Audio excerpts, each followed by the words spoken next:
เรียกว่าในการตีเกาะเคาะกระมังเนี่ยฮะเขาเรียกไล่ให้เสนียดจันไรผ่านออกไปไม่ให้เข้าบ้านเพราะเขาเชื่อว่าถ้าสมมุติว่าเราไม่ทำอะไรสักอย่างหนึ่งเนี่ยมันก็จะมาแฝงอยู่ในครัวเรือนของเรา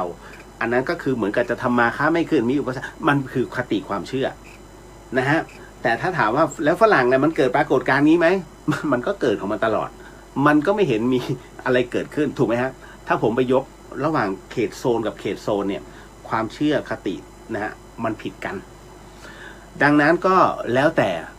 ใช้วิจารณญาณแต่ในวันพรุ่งนี้นี่เองเนี่ยฮะที่ธรรมสถานหลังจากที่ผมเขียนกำหนดการลงไปแล้วเนาะไม่ใช่คำว่าอย่าใช้คำว่าหมายนะฮะหมายกำหนดการใช้กับพระมหากษัตริย์เท่านั้นผมเห็นแต่ละคนเนี่ยมีหมายกำหนดการที่เรากำลังจะไปเที่ยวกันที่นี่อย่าไปใช้ผิดนะฮะคือภาษาเนี่ยมันต้องใช้คือตอนนี้ผมว่างงไปหมดแล้วแกล้งเขาก็ใช้คำว่าแกงกันแล้วนะฮะแล้วมันไปทับศัพท์ไงมันกลายเป็นเรื่องวิบัติขึ้นมานะฮะอันนั้นช่างมันด้วยกำหนดนะตรงนี้เองนะฮะของธรรมสถานเองในวันพรุ่งนี้ก็จะเริ่มก็คือปรับเวลาใหม่ในเรื่องของการทำพิธีโอสิกรรมเริ่มหนึ่งทุ่มครึ่งนะฮะก็คือ 19:30 นาทีนะจากที่เคยเริ่ม6 โมงเย็นเพราะว่า6 โมงเนี่ยปกติแล้วจะเริ่มสวดมนต์ก่อนแต่คราวนี้เราจะให้ขึ้นไปบนวัดไฟหินเพราะว่าพรุ่งนี้มันวันแรงต้องบอกเลยฮะแล้วหลังจากนั้นเสร็จปุ๊บเนี่ยพอลงมาปุ๊บเราทำพิธีอโหสิกรรมไม่เยินเยอะเลยฮะนะฮะก็หลังจากนั้นเสร็จปุ๊บพอทำพิธีอโหสิกรรมตุนุกนะฮะก็จะเป็นเจ้าพิธีเพราะว่าตุนุกนั้นพระอาจารย์ภาสกรท่านอนุญาตเพียงรูปเดียวนะฮะให้ทำนะครับหลังจากที่เคยคุยกับผมแล้วผมไม่เอา ท่านลงมาคุยตอนที่ผมอยู่ที่อาคารหลังเก่าไงไปเล่นเลยอโหสิกรรมเพราะช่วงนั้นผมเพิ่งบวชได้แค่วันเดียวเพราะผมบวชเนี่ยก่อนอาสาฬหะแล้วคราวนี้อีกวันหนึ่งคือวันอาสาฬหะแล้วก็เป็นเข้าพรรษาผมบวชก่อนแค่วันเดียวตูพี่ลงมาถึงครับไปเอาหน่อยกูรู้ว่ามึงทำนะไม่เอา ผมไม่เอาตอนนั้นเป็นพระฮะท่านก็เลยบอกไม่เอาฮะ นั่นคือแต่พอปฏิเสธก็หลวงพี่นุ๊กนะฮะหลวงพี่นุ๊กก็เป็นธรรมทายาทของหลวงพี่ภาสกรโดยตรงนะฮะตรงนี้พรุ่งนี้ตุนุกอย่าลืมนะครั้งที่แล้วตุนุกทำพิธีโอโหสิกรรมปุ๊บแล้วที่ผมถ่ายแล้วมีดวงขาวๆเทวดามาแล้วจากที่หายไปนานนะฮะก็เลยบอกว่าพรุ่งนี้หลวงพี่นุ๊กก็จะเริ่มเป็นเจ้าพิธีให้นะฮะเจ้าพิธีไม่ใช่ทำพิธีอะไรไม่ใช่นะฮะคือประกาศอโหสิกรรมนั่นแหละมันเป็นพิธีตามโบราณแล้วถูกต้องตามหลักของพระพุทธศาสนาคือการขออโหสินะฮะเพราะฉะนั้นตรงนี้นี่เองเนี่ยพรุ่งนี้หลวงพี่ศรีนรินทร์เนี่ยจะเป็นผู้นำแล้วหลังจากนั้นนำเสร็จปุ๊บก็อาจจะมีกล่าวอะไรเล็กน้อยแล้วก็จะเป็นการแจกของที่ระลึกผมบอกแล้วว่าผมจะเอามาโชว์วันนี้ก็โชว์เลยแล้วกันนะฮะเพราะว่าของเขาแรง มีจำนวนจำกัดนะฮะพรุ่งนี้เนี่ยต้องบอกก่อนว่าผมจำกัดของผู้ที่เข้ามาร่วมงานเนี่ย50 ท่านนะครับอันนี้ก็บอกไว้ก่อนแล้วก็พี่เขาก็เลยถามแล้วถ้าคนเข้ามาเกินมาเกินก็มาเกินนะครับ ผมจะไปไล่เขาทำไมแล้วก็มางานบุญ นะฮะนี่ผมแจกเดี๋ยวฮะให้ดู2 กล้องเลยนี่ครับอะไรนะฮะบอกไม่ได้บอกพูดออกอากาศไม่ได้ครับพูดออกอากาศแล้วคนเยอะ ให้เห็นแล้วนะครับเดี๋ยวไว้พรุ่งนี้จะบอกได้นะฮะในงานจะบอกได้นะครับโชว์แล้วพลังบึ้มนะครับในเรื่องของค้าขายนะฮะอันนี้บอกไว้ก่อนฮะเช็คเรียบร้อยเอาละเพียงแค่นี้โชว์เพียงแค่นี้ ใครที่เข้ามาทาง Facebook เขาจะเห็นแล้วก็ช่อง YouTube ของวัดฝายหินเชียงใหม่ก็จะเห็นนะฮะอันนี้โชว์ให้เห็นนี่อีกรอบหนึ่งเอาแบบไหนกล้องอยู่นี้เนาะเดี๋ยวอันนี้ชัดเดี๋ยวนะฮะขออันนี้ชัดโอ้ไม่ชัดพอจะเห็นรูปร่างนะฮะ พอไปเห็นรูปร่างนะครับเอาละอันนี้เห็นแล้ว ก็พรุ่งนี้แล้วแต่นะฮะใครที่มาร่วมเนาะก็พรุ่งนี้เป็นครั้งที่2นะฮะเราจะทำแค่ปีหนึ่งเราทำ3 ครั้งนี่ถือว่าถ้าพรุ่งนี้หลายๆท่านพลาดโอกาสยังมีครั้งสุดท้ายก็คือวันอาสาฬหบูชานะครับดังนั้นสิ่งที่ธรรมสถานทำเนี่ยทุกๆครั้งไปไม่ใช่ว่าเล่นตัวหลายๆท่านเนี่ยจะเข้าใจดีชาวเชียงใหม่เขาจะรู้ดีเลยว่าตลอดระยะเวลา10 กว่าปีที่ผ่านมาธรรมสถานทำแค่ปีละ3 ครั้งเพราะว่าต้องใช้กำลังของพระพุทธองค์เท่านั้นเลยนะแล้วถ้าวันอัฐมีบูชาล่ะมันก็ไม่ได้นับจากนี้ไปอีก8 วันนะนั่นคือกำลังของก็เรียกว่าในช่วงของวันที่องค์พระสัมมาสัมพุทธเจ้านั้นคือเป็นการเผาสรีระสังขารของพระองค์ท่านนะฮะอันนี้ก็เลยบอกเอาไว้นะครับจริงๆมันทำได้4 วันแต่ว่าใช้แค่3 วันพอแต่ไหนแต่ไรแล้วฮะครูบาอาจารย์ท่านบอกมานะครับความสำคัญของการอโหสิกรรมนั้นเนี่ยผมมักจะพูดเสมอว่าใครที่ติดกรรมไม่ว่าจะเป็นอะไรก็แล้วแต่ในเรื่องของชาติภพคำว่าเจ้ากรรมนายเวรเนี่ยมันนอกจากชาติภพนี้แล้วเนี่ยนะฮะมันยังส่อไปถึงชาติภพที่แล้วและที่ผ่านๆมาถ้าใครได้รับรู้ในเรื่องของหรือว่าเรียนในเรื่องของสมดุลโลกนะกับสมดุลใจเนี่ยจะรู้ว่าในเรื่องของบุญณวันนี้ที่เราอยู่เนี่ยณวันนี้ฮะที่เราร่ำรวยได้เพราะว่าน่าจะเป็นเพราะอันที่1คือบุญที่เราทำมานะฮะทำมาแล้วก็ใช้ไปอันที่2ทำมาแล้วเก็บสะสมไว้อันที่3ทำมาเพื่อจะใช้ในอนาคตณวันนี้ที่เราสุขสบายได้เพราะอันที่3ทำเอาไว้แล้วใช้ในอนาคตนั่นคือยังไม่ทันได้ใช้เลยจากชาติภพที่แล้วมรณังซะก่อนนะฮะ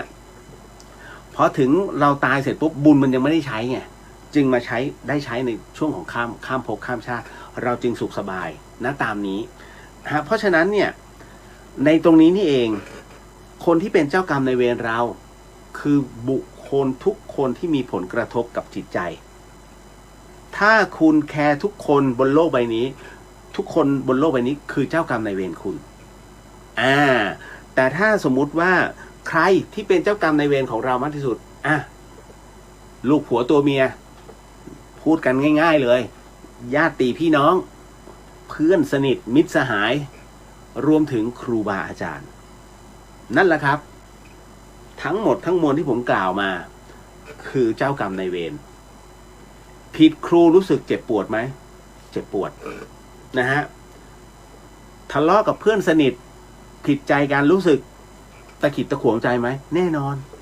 เฮ้ยมันโกรธเราจริงเหรอถูกไหมฮะยิ่งไม่ต้องลูกผัวตัวเมียนะเฮ้ยเมียเคืองพูดแบบนี้เราไม่น่าเผลอพูดเลยเมียเคืองหรือว่าอุ๊ยตายแล้วเราพูดกับสามีเราแรงไปหรือเปล่าถูกไหมครับทุกอย่างมีอิทธิพลกับจิตใจเนี่ยเขาเรียกเจ้ากรรมนายเวรในขณะเดียวกันชาติภพเกี่ยวเนื่องไหมเกี่ยวเนื่องครับอันเนื่องมาจากว่าเราไม่รู้ผมอธิบายเสมอว่าเราไม่รู้ว่าชาติที่แล้วเนี่ยลบลาข้าวฟันมามึงแทงมากูแทงไปแต่กูตายก่อน พอตายก่อนใช้กรรมก่อนไอ้นี่ชั่วจัดยังไม่ถึงคาตายมันตายทีหลังแต่แรงแค้นมันเยอะแทงที่ไหนไม่แทง มาปาดหน้าเราให้เสียความหล่อถูกไหมแค้นมันมาก อย่าให้กูตามไปนะ ตายไม่เป็นไรกูจะล้างแค้นมันไม่ทันได้ขอโหสิกรรมซึ่งกันและกันตายก่อนเกิดก่อนชดใช้กรรมก่อนไงยกเว้นกรรมหนักกรรมหนักคืออะไรฆ่าพ่อฆ่าแม่นะฮะฆ่าผู้มีพระคุณนะฮะด่าทอว่าพระอรหันต์นะครับทั้งหมดนี่คือกรรมหนักไอ้นั่นน่ะรอยาวกว่าจะเกิดบังเอิญตายก่อนเกิดก่อนเสร็จปุ๊บไอ้นั่นเพิ่งตายแต่มีความแค้นสะสมอย่าไปพูดอะไรมากมายในเรื่องของเจ้ากรรมนายเวรอย่าไปตามหานะฮะผมก็เลยมันคาบเกี่ยวโยงในเรื่องของการตามหาเจ้ากรรมนายเวรซึ่งกันและกันเพราะครั้งหนึ่งพระอาจารย์ภัสกรก็เคยเผลอพูดในสิ่งที่ท่านได้เห็นภาพตัวเองในชาติที่แล้วนี่เราหล่อขนาดนี้เลยเรียบร้อยเลยท่านเข้า ICU ทันทีต้องให้อาจารย์แม่ชีเพียงเดือนท่านช่วยแก้ เดินสมการแก้ตรงนี้ให้ขอโอโหสิให้นะฮะพางให้โอ้โหทุกอย่าง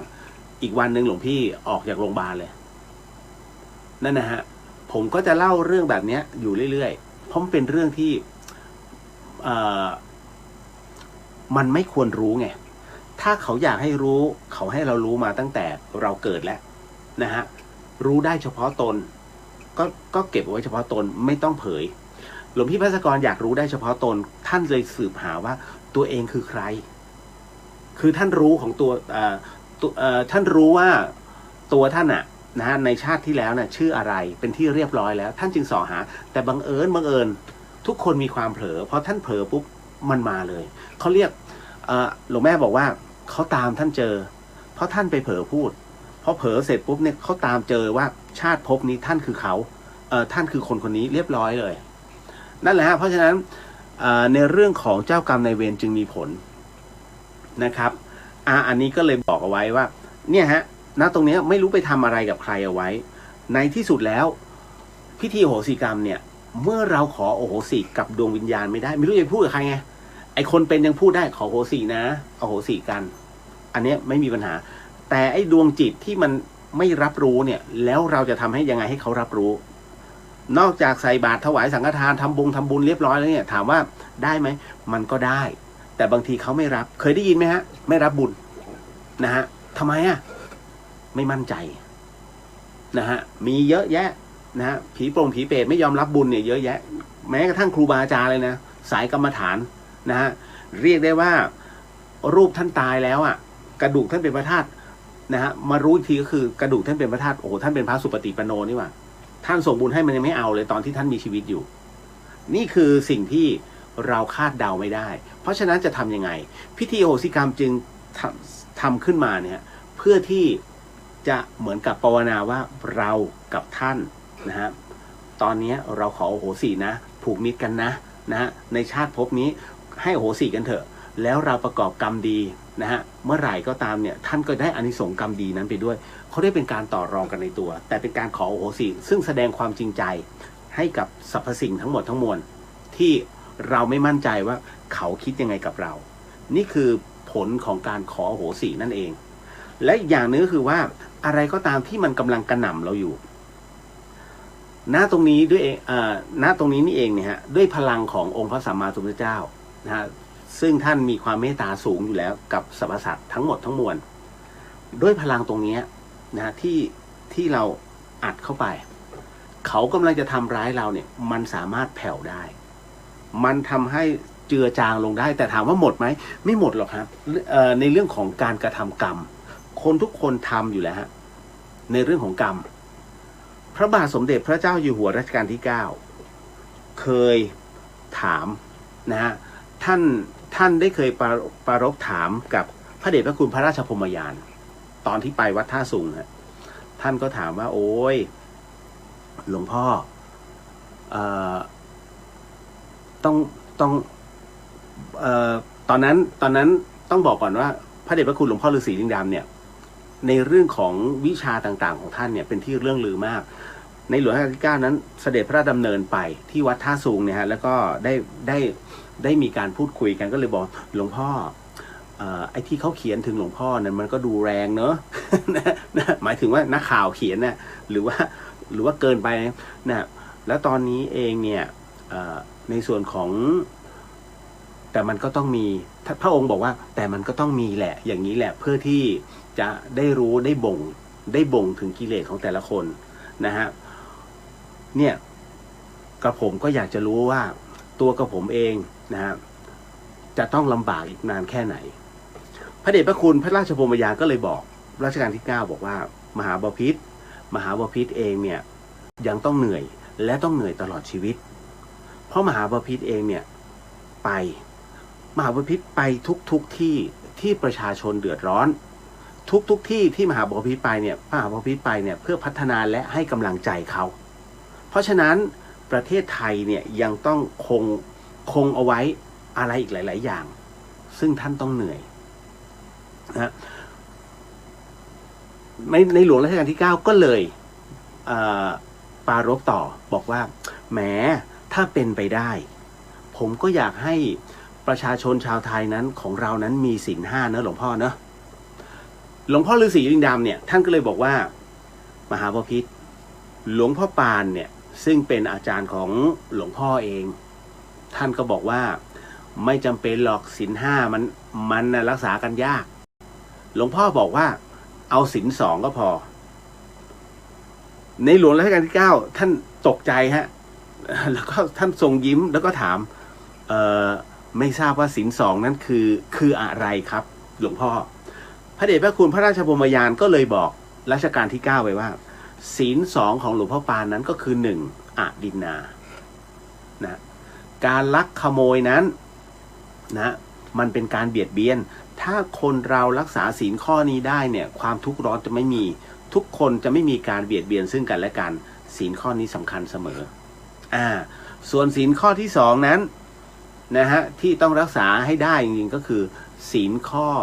สุราเมลัยตราบใดก็ตามที่ยังมีการกินเหล้าอยู่ทั้งหมดทั้งมวลนั้นมันจะผิดกันไปหมดเลยแต่ถ้าเมื่อไหร่ก็ตามที่ประชาชนคนไทยถือศีลข้อนี้ด้วยมันจะไม่เกิดขึ้นเลยเพราะทุกคนนั้นมีสติสัมปชัญญะในหลวงท่านทรงแย้มพระโอษฐ์เลยฮะนี่คือสิ่งที่ได้รับรู้จากพระเดชพระคุณพระราชบรมยานนั่นแหละครับศีล2ของหลวงพ่อปานก็ถูกนะฮะเพราะศีล2ข้อนี้มันใหญ่มากนี่แหละฮะการลักทรัพย์การขโมยการเบียดเบียนซึ่งกันและกันรวมไปถึงในเรื่องของศีลศีลข้อสุราเนี่ยถ้าผิดมันฆ่าได้หมดไงถูกไหมนะฮะฆ่าได้ผิดลูกผิดเมียได้ยิ่งขี้โม้ในวงเล่าอารมณ์นี้เลยเพราะฉะนั้นมันมาหมดเลยเนี่ย2ข้อเนี่ยสำคัญนะฮะในหลวงท่านทรงแย้มพระสวนเลย ก็เป็นอีกหนึ่งเรื่องเอามาเล่าให้ฟังนะฮะมันประมาณนี้นะฮะเอาละวันพรุ่งนี้แน่นอนที่สุดใครที่เคยเรียกว่าผิดพลาดพลั้งไปนะฮะในเรื่องของการทำปาณาติบาตทั้งตั้งใจและไม่ได้ตั้งใจนะฮะวันพรุ่งนี้ก็มาร่วมพิธีอโหสิกรรมซะนะครับเอาล่ะก็มีถามเข้ามาว่าหากจะเปิด YouTube อโหสิกรรมของพระอาจารย์ภาสกรในวันพรุ่งนี้เนี่ยสามารถทำได้หรือเปล่าทำได้ครับทำได้เพราะว่าใจเนี่ยน้อมไปแล้วนะฮะเหมือนกับทุกท่านเลยฮะถ้าจะเปิดฟังเทศจากครูบาอาจารย์สายกรรมฐานนะฮะหรือว่ารูปใดที่เราชอบสามารถทำได้น้อมใจตามน้อมจิตตามเพราะคำสอนก็ยังคือคำสอนเหมือนเดิมเช่นเดียวกับพระเดชพระคุณหลวงพ่อวิริยังนะฮะจิตานุภาพสอนกันทั้งประเทศเหมือนกันเด้เลยทำไมจึงสอนเหมือนกันเป๊ะเลยเพราะท่านสอนเทป เพราะนั้นจึงไม่มีข้อผิดพลาดทั้งหมดทั้งมวลเรียนมาเหมือนกันหมดเลยฮะนี่คือสิ่งที่มันเกิดขึ้นนะครับขออนุญาตทักทายก่อน แล้วเดี๋ยวค่อยมาพูดคุยกันต่อตามภาษาธรรมวันพรุ่งนี้นะฮะใครที่มาร่วมที่ธรรมสถานเตรียมใจเลิกดึกหน่อยน่าจะ20:30หรือไม่ก็3 ทุ่มนะฮะเอาล่ะขอพูดคุยนิดนึงอันนี้มานะครับคุณหนึ่งสวัสดีครับพี่เลียวสวัสดีครับผมนะฮะคุณมิตรชัยสวัสดีครับพี่เลียวสวัสดีครับการ์ดสวัสดีครับพี่เลียวนะฮะสวัสดีฮะคุณมาลีสวัสดีค่ะคุณเลียวสวัสดีครับนะฮะคุณปริญญาสวัสดีครับพี่เลียวสวัสดีฮะพี่สโนสวัสดีครับคุณนี่ฮะพี่สโนครับได้มาแล้วนะครับยาอมหอมมากนะฮะหมอหวานก็ได้รับการอนุเคราะห์นะฮะกับคุณย่าส่งมาให้ผม เธอน่ารักมากแล้วมียานวดเส้นด้วยเหมือนรู้ว่าผมหนัก นะฮะขอบพระคุณนะขอบพระคุณมากโมทนาสาธุนะฮะท่านบอกเอาไว้ให้คุณเลียวได้อมมันจะได้ไม่เจ็บคอแล้วจะได้พูดได้คล่องถ้าเป็นพระผมจะพูดอะไรไปมากกว่านี้ไม่ได้มันหอมจริงเฮ้ยผมอมยาลมหรือแต่มันหอมมากแล้วมันเย็นโอเคฮะ ขอบพระคุณอีกครั้งนะฮะ คุณย่านะฮะต่อมาฮะคุณแอปเปิลสวัสดีครับคุณเรียวสวัสดีครับนะฮะโมทนาสาธุนะฮะคุณสุภัสสาสวัสดีครับคุณเรียวสวัสดีฮะนะครับคุณหนึ่งพรุ่งนี้ทำงานบ่ายเลิกดึกพลาดพิธีอโหสิกรรมเลยเลิกดึกเลยเหรอพรุ่งนี้พี่ก็เริ่มดึกฮะ มาได้ มาก็มาดีกว่าไม่มานะฮะคุณใกล้รุ่งสวัสดีค่ะคุณเดียวสวัสดีครับนะฮะพี่จันยาสวัสดีค่ะคุณเดียวสวัสดีครับผมป้าแก้วสวัสดีค่ะคุณเรียวมาทักทายก่อนนอนนะฮะรายการผมไม่สนับสนุนให้นอนดึกฮะเดี๋ยวจะเสียสุขภาพพรุ่งนี้ดูได้ฟังได้สาธุราตรีสวัสดิ์ อุ้ยรายการนี้เขาดีนะ